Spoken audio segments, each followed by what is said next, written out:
دکھ، غم اور پریشانی سے نجات پانے کے لیے نبوی دعائیں۔ نمبر 4، چوتھی دعا۔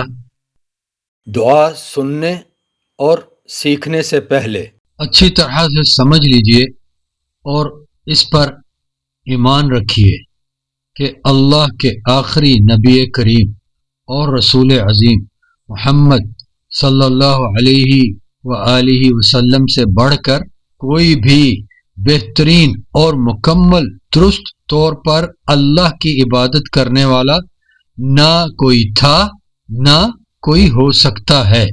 لہذا خود ساختہ من گھڑت عبادات اختیار کرنے کی بجائے وہ عبادات اختیار کیجیے جو رسول اللہ محمد صلی اللہ علیہ وآلہ وسلم کے طریقے کے مطابق ہوں، ان کی سنت شریفہ کی تائید یافتہ ہوں۔ فقط ایسی عبادات ہی اللہ کے ہاں قبول ہونے کی امید کی جا سکتی ہے۔ سنت شریفہ کی دلیل کے بغیر کی جانے والی عبادات اللہ کے ہاں قبول ہونے والی نہیں۔ چلیے اب نبی کریم صلی اللہ علیہ وآلہ وسلم کی دعا کی طرف چلتے ہیں۔ رسول اللہ محمد صلی اللہ علیہ وآلہ وسلم نے اسماء بنت امیس رضی اللہ عنہا سے ارشاد فرمایا، کیا میں تمہیں وہ الفاظ نہ سکھاؤں جو اگر تم دکھ کے وقت میں کہو تو اللہ تمہارا وہ دکھ ضرور دور فرما دے گا؟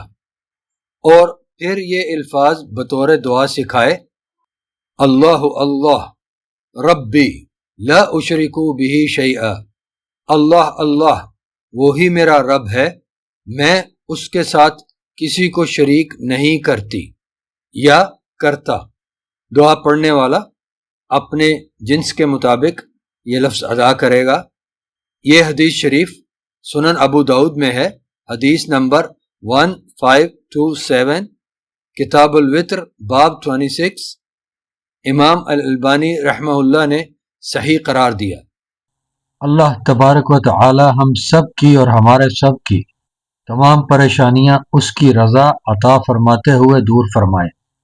چینل سبسکرائب ضرور کیجئے گا، انشاءاللہ خیر کا ہی سبب ہوگا۔ والسلام علیکم ورحمۃ اللہ۔ رسول اللہ محمد صلی اللہ علیہ وآلہ وسلم کا ارشاد ہے، من دل علی خیر فلہ مثل اجر فاعلہ، جس نے خیر کی طرف بلایا تو بلانے والے کو اس خیر پر عمل کرنے والے کے برابر ثواب ملتا ہے۔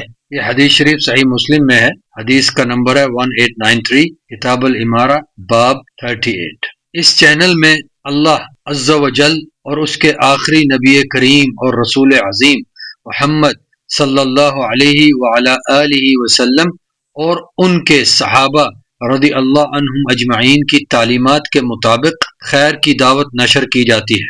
اسے توجہ، تحمل اور تدبر کے ساتھ سنیے اور سنائیے، اور چینل سبسکرائب کیجیے۔ خیر کے اس سفر میں خود بھی شامل ہو جائیے اور دوسروں کو بھی کیجیے۔